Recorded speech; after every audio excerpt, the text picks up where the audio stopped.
रसूल पाक सल्लल्लाहु अलैहि वसल्लम का एक फरमान है मुसन्नफ अब्दुल रज़ाक में, ये हदीस आपने आज याद रखनी है। नबी पाक सल्लल्लाहु अलैहि वसल्लम ने फरमाया किसी आदमी के नमाज और रोजे से मुतासिर ना होना, पहले देख लेना कि वो अमानतदार है कि नहीं। किसी के नमाज रोजे से मुतासिर नहीं होना, पहले देख लेना कि दयानतदार है कि देखना लोगों की जेबों पे कितनी नजरें डालता है। फरमाया बहुत सारे नमाज रोजे वाले धोखेबाजी करते हैं, दयानती न करें, अपने ओहदे का पास रखें, अपने मनसब का ख्याल रखें। ओहदे जिस जगह आप मौजूद हैं आपकी जिम्मेदारी है। मेरे रसूल पाक सल्लल्लाहु अलैहि वसल्लम ने फरमाया हर बंदा तुम में से निगरान है और जो उसकी रियाया है उसके बारे में उसने जवाब देना है। कभी भी बददयानती ना करें। हम लोगों का पहले एतमाद हासिल करते हैं, फिर उस एतमाद को ठेस पहुंचाते हैं। उसका नुकसान पता क्या होता है? दुनिया में सबसे कमजोर शख्स वो होता है जिस पर कोई एतबार नहीं करता। जिसका एतमाद जाया हो जाए वो आदमी बिखर जाता है। कभी भी धोखाधड़ी की पॉलिसी ना बनाए। हम लोगों से मुफादात लेने के लिए अपने रवैये मीठे करते हैं और जब काम निकल जाता है फिर हमारे रवैये बदल जाते हैं। ये धोखा है, ये बददयानती है। इसको अल्लाह रसूल ने पसंद नहीं किया। मेरे नबी पाक अलैहिस्सलाम ने फरमाया जिसमें तीन बातें पाई जाए वो तो मुनाफिक है। अगरचे उलमा कहते हैं यहाँ मुनाफिक इत्कादी मुराद नहीं, मुनाफिक अमली मुराद है, लेकिन हुजूर ने फरमाया मुनाफिक है। या रसूल अल्लाह कौन? फरमाया वो बंदा जब बात करे तो झूठ बोले, जब वादा करे तो मुखालफत करे, जब अमानत रखी जाए तो बददयानती करे। ये तो बंदा मुनाफिक है। हजरत अबू नूर अलैहिर्रहमान ने लिखा है, फरमाते हैं महमूद गजनवी का दौर था तो एक आदमी महमूद गजनवी के पास ना अपना केस लेके आया, मुद्दई बन के आया। उसने कहा बादशाह मेरा केस बड़ा निराला है। बादशाह सलामत ने कहा वो किस तरह? कहने लगा ये मेरे पास एक थैली है, मैं ना सफर पे जाने लगा तो ये थैली पूरी हीरों की भरी हुई। फलां इलाके के जो काजी साहब है ना, मैं जाती दफा मैं कहीं सफर पे जा रहा था तो मैं उनके पास छोड़ गया कि रास्ता लंबा है, कहीं कोई मुझसे छीन ना ले, हीरों की भरी हुई थी। कुछ दिनों के बाद मैं वापस आया हूं, काजी साहब ने मुझे थैली वापस की है तो इसमें हीरों की बजाय खोटे सिक्के निकले। अब मैंने काजी साहब से कहा है तो काजी साहब तो मेरे गिरेबान तक आते हैं। वो कहते हैं बता कहीं से फटी है, खुली है? वो जिस तरह टांके लगा के तूने सी थी उसी तरह लगे हुए हैं कि नहीं? तो हुजूर लगे भी बिल्कुल उसी तरह है, ना फटी है ना खुली है। अब मैं लुट गया हूं, मेरी कुल उम्र की कमाई जाया हो गई, खोटे सिक्के कहां और हीरे कहां? तो मेहरबानी करें और आप की बारगाह में अल्लाह रसूल के नाम पर हलफ देता हूं कि मैं हूं बिल्कुल सच्चा।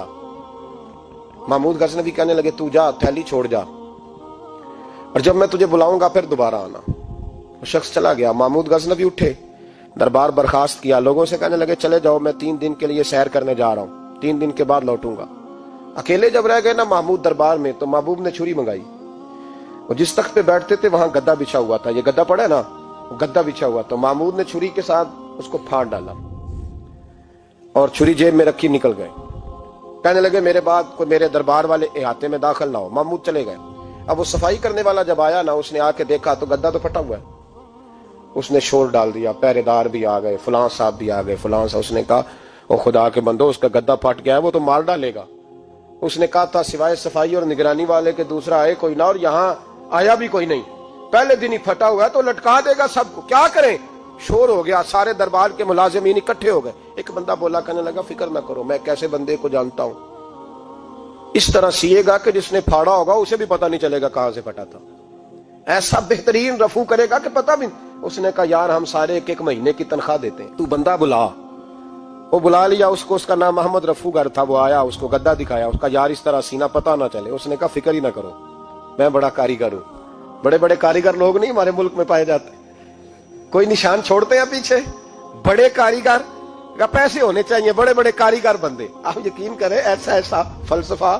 ये उम्रा इबादत है ना, सरकार दो आलम सल्लल्लाहु अलैहि वसल्लम की बारगाह की हाजिरी बड़ी नेमत है ना। तो सऊदी गवर्नमेंट ने पाबंदी लगा दी, खैर उनकी भी ज्यादती है। इस तरह की पाबंदियां शरीयत इस्लामिया में जायज नहीं। अल्लाह के घर मुसलमान जब चाहे जा सकता है, लेकिन वो कहते हैं जी 2000 रियाल दे जिसने 2 साल बाद भी आना है। उन्होंने पाबंदी लगाई तो हमारे एजेंटों ने भी कई खास ट्रेनिंग हासिल की हुई है, पता नहीं कहां से सीख के आए, उन्होंने भी रास्ता निकाल लिया। एक साल से मैंने कहा कि जनाब वो 2000 रियाल लग गया तो क्या करना है? कहने कोई मसला नहीं, पासपोर्ट नवा बनवा लो, गुंजाइश है। यानी हर शय का हल है। तो मैंने कहा यार अब उमरा करने जाते वक्त भी बंदा धोखा दे के जाए, अल्लाह के घर जाते वक्त भी इस तरह की हरकत करे, क्या हाल हो गया। हर चीज का लोगों ने हल निकाल लिया, हर चीज का लोगों ने स्टाइल बना ली। ऐसा न करें, ये दुरुस्त नहीं। अहमद रफूगर कहने लगा इस तरह सीऊंगा कि फाड़ने वाले को भी पता नहीं। उनका पैसे ले यार तू सी दे। उसने सीधी अगले शाम ही ला के बिछा दिया गद्दा। तीसरे दिन बादशाह सलामत आए, आके पहली नजर गद्दे पे डाली। उसने बुलाया सब मुलाजिमीन को, कहा किसने सिया है? कहा जनाब क्या हुआ? कहा ये फटा हुआ था। किसने? कहा नहीं फटा ही नहीं। वो कहने लगे बनो मत, मैं खुद फाड़ के गया था। तो बताओ सही सिया किसने है? कहा जनाब आप फाड़ के गए थे तो बताया क्यों नहीं? फरमाने लगे इसीलिए तो बताया नहीं था कि तुम खुद तहकीक कर लो, बुलाओ बताओ सिया किसने। तो बुला लिया, अहमद रफूगर आ गया।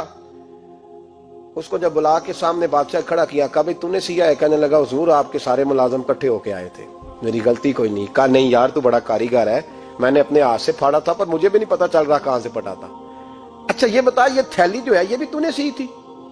उसने कहा जी आपके खादम का ही कारनामा है, वो फलाने इलाके के काजी साहब आए थे, इसमें से हीरे निकाल के तो खोटे सिक्के भरे थे, तो मुझे भी थोड़ा सा हिस्सा मिला था। महमूद ने सारे गवाह भी इकट्ठे कर लिए, सबूत भी इकट्ठे कर लिए। फिर काजी को बुलाया, पहले सारे सबूत और गवाह केस हल कर लिया। फिर हमारे यहाँ ये हाल होता है कि मुदई 2-3 हफ्ते के बाद खुद ही हाथ बांध जाता है, कहना तुसी मेरी जान छड्डो, मुजरम फड़ो भावे ना पड़ो। वो कहता है मुझे माफी दो, मैं रहा। जुल्म है ना, जुल्म ज्यादती है कि जो बेचारा इतने सवाल मुजरम से नहीं होते जितने मुदई से होते। आप यकीन करें इतने सवालात होते, बेचारा हफ जाता है। ये तरीका दुरुस्त तो नहीं है कि लुट गया और दूसरा तरह तरह के सवालों के जवाब देता फिर बेचारा। सारे सबूत इकट्ठे करके काजी साहब को बुलाया, तन्हाई में ले जाके महमूद गजनवी ने कहा काजी साहब आपसे गलती हो गई, गरीब आदमी था, वो लुट गया है, उसने तो बड़ी मुश्किल से कुछ हीरे जमा किए थे और उसकी कुल कायनात थी, तो आप उसका माल उसे दे दें, बात खत्म। काजी साहब कहने लगे आप मुझ पे इल्जाम लगा रहे हैं, सवाल ही नहीं पैदा होता। आप मेरी दाढ़ी देखें, आप मेरा एजाज देखें, दुनिया जानती है मैं इस कहा काजी साहब इंसान भूल ही जाता है, बंदा भूल जाता है, गलती होगी। माल ने कहा नहीं सब, कहा मैं तन्हाई में पूछ रहा हूं, मैं उस वक्त पूछ रहा हूं जब दूसरा मौजूद कोई नहीं। आज तौबा कर ले, मैं कुछ नहीं कहूंगा, तू मेरी जुबान पे एतबार कर, तुझे पता है मैं जो कहता हूं उस पे अमल भी करता हूं, बाज आ जा। पर काजी ने कहा नहीं मेरी गलती कोई नहीं। महमूद ने फिर भरे दरबार में बुला लिया। मजमा आम में मोहलत के दिनों में जो तौबा कर ले वो बच जाते हैं, लेकिन लोग रुस्वानियों के दिनों में फिर वापस लौटते हैं अगला घर देख के, फिर हालात और तरह के हो चुके होते हैं। जब भरे दरबार में काजी को बुलाया, भाई तू मानता है कि नहीं? उसने कहा नहीं। तो कहा बुलाओ अहमद रफूगर को। जब अहमद रफूगर आया तो बूढ़े काजी की टांगे कांपने लगी, जुमले टूटने लगे, लफ्ज जमीन पर गिरने लगे, बात सही नहीं होती, जुबान लड़खड़ाने लगी। महमूद कहने लगे काजी मैंने तुझे कहा था वहां मान जा बात, अब भरे दरबार में बोल। तो जब काजी साहब की गर्दन खुद ब खुद झुक गई तो दुनिया समझ गई। कहा निकल जा मेरे दरबार से। महमूद बोले निकल जा, इतनी तुझे इज्जत दी, इतनी बड़ी तनख्वाह दी, काजी बनाया और ये छोटी सी रकम के लिए, थोड़ी सी रकम के लिए तो बददियानत हो गया, चल चला जा निकल। काजी दरबार से निकला तो लोग लानतें बरसाने लगे।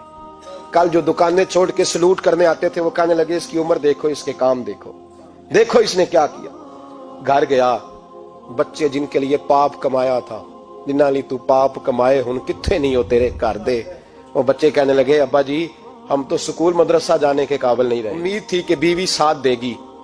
वो कहने लगी मैं मेके कैसे जाऊंगी, गली की औरतें तरह तरह की बातें बनाती हैं। और भाई कामयाबियों के बड़े सरबराह होते हैं, कोई कामयाब हो जाए तो सारे कहते हैं मेरी सपोर्ट से हुआ है। नाकामियां हमेशा यतीम होती हैं, नाकामियों का कोई सरबराह नहीं होता। जब तक तो काजी था तो बड़े बात थी, हर बंदा कहता था रिश्तेदार है, रुसवाई हो गई तो वो तेरी आंख हो या संगे मलामत की चुभन, कौन पहुंचा है मेरे दर्द की गहराई तक। दौरे शोहरत में तो यारों ने किया याद बहुत, साथ आया ना कोई कूचे रुसवाई तक। और मियां साहब कहने लगे सारी उम्र ही आटा गुद है, मैं लखा कीते नहीं पेड़े, अब वक्त आया ही ते मोहम्मद बख्शा कोई नहीं हूं बैठा नेड़े। हालात ही बदल गए। काजी खामोशी से अंदर चला गया, अपनी रुसवाई समेट के बिस्तर पे लेटा। ना रोटी की भूख लगी, ना पानी की प्यास लगी, ना नींद आई, सारी रात तड़पता रहा। सवेरे घर वालों ने दरवाजा खोला तो रूह परवास कर गई थी, दुनिया छोड़ गया। हजरत अबू नूर अलैहिर्रहमा बोले, फरमाने लगे याद रखो कभी बददियानती ना करना, कभी। ये तो महमूद गजनवी की अदालत थी, कयामत में रब करीम की अदालत लगेगी। और फरमाया वहां तो गवाही देने वाला अहमद रफूगर था, कयामत में तो तुम्हारे अपने हाथ पैर गवाहियां देंगे, हमारा अपना वजूद गवाही देगा। और फरमाया यहां तो लानते दुनियादार बरसाते थे, वहां फरिश्ते होंगे।